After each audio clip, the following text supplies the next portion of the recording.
ఇచ్చిండు. కానీ బుద్ధి అనేది ఒక మానవులకే ఉన్నది. కాబట్టి ధీ అంటే బుద్ధి ద్వారా మనం ఆ పరమాత్మను చేరుకునేటువంటి ప్రయత్నం చేయాలి. ఈ జన్మ తప్పింది అంటే మాత్రం ఇక మళ్ళా ఎన్ని లక్షల జన్మలో ఎన్ని కోట్ల జన్మలో మనకు ఇక తెలియదు అన్నట్టు.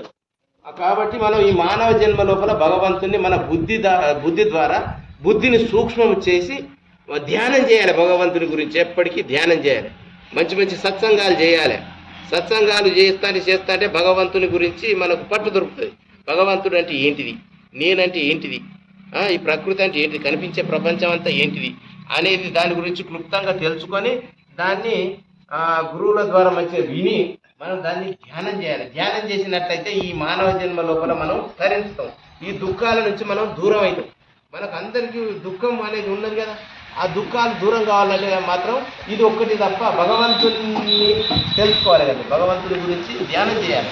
చేస్తేనే దుఃఖాలు దూరం అవుతాయి. ఎన్ని చేసినా కూడా దుఃఖం మాత్రం దూరం కాదు. అందుకొరకు ధియో యో నః ప్రచోదయాత్. నా ఒక్క బుద్ధే కాదు, నా ఒక్కరి బుద్ధే మంచి విషయం యందు ప్రేరేపణ అవుడు కాదు, మా అందరి బుద్ధులు మంచి విషయముల యందు ప్రేరేపణ చేయుదుగాక హే భగవాన్ అని ఈ ఋషి ఈ మంత్రాన్ని దర్శించినటువంటి విశ్వామిత్ర మహర్షి లోకానికి ప్రచారం చేసింది ఈ మంత్రంతో ద్వారా. అయితే మన అందరి బుద్ధులు మంచిగా ఉండి ఆ భగవంతుని మానవ జన్మ తరించాలంటే మన అందరి బుద్ధులు అట్లా సూక్ష్మతరం కావాలని ఆ ఋషి దర్శించి లోకానికి ప్రచారం చేసిండు విశ్వామిత్ర మహర్షి. దీన్ని గాయత్రి మంత్రం అంటారు.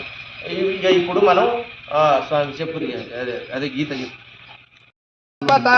వస్నేవా విక్రీణ మహిషోషతమూర్జం శతక్రతో స్వాహా ఇదం పూర్ణాయ ఇదన్నమమ ఓం పూర్ణమదః పూర్ణమిదం పూర్ణాత్ పూర్ణముదచ్యతే పూర్ణస్య పూర్ణమాదాయ పూర్ణమేవావశిష్యతే స్వాహా ఇదం పూర్ణాయ ఇదన్నమమ.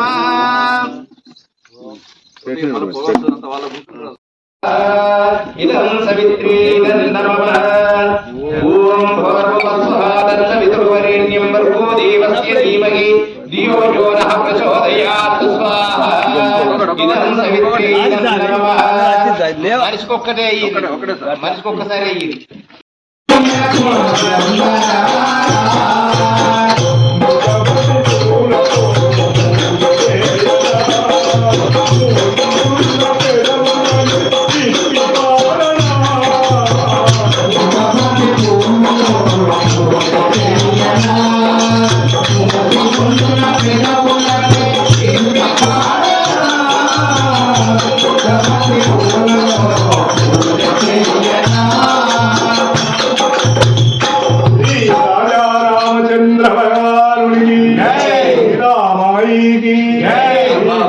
హనుమానుడికి జై, శ్రీ కృష్ణ పరమాత్ముడికి జై.